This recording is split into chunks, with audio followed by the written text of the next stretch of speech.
আজকেরা হাজির হইলাম বিএনপির কিছু স্বৈরাচারী ব্যবহার দেখানোর জন্য। দেখেন আপনারা।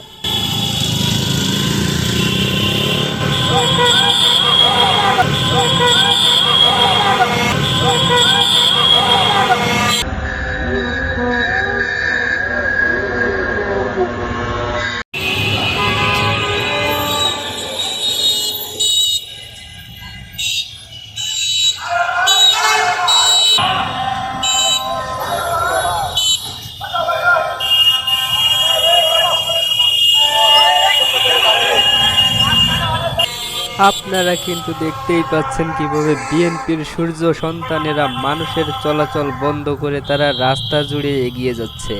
এখন দুপুর 2টা বাজে, এখন অফিস টাইম মানুষের, কিন্তু এগুলো তাদের দেখার কোনো প্রয়োজন নেই বলে আমি মনে করি।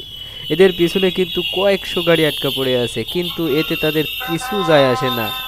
এমনকি মুমূর্ষু রুগী থাকলেও থাকুক, সবার আগে নেতা যাবে। আমি চাই আমার এই ভাইয়েরা ক্ষমতায় আসার পর যেন একদিন আগে মাইকিং করে বলে দেয় এই রাস্তায় অমুক দিন অমুক টাইমে অ্যাম্বুলেন্স, অটোরিকশা এবং বাস চলাচল এত টাইমের জন্য বন্ধ থাকবে।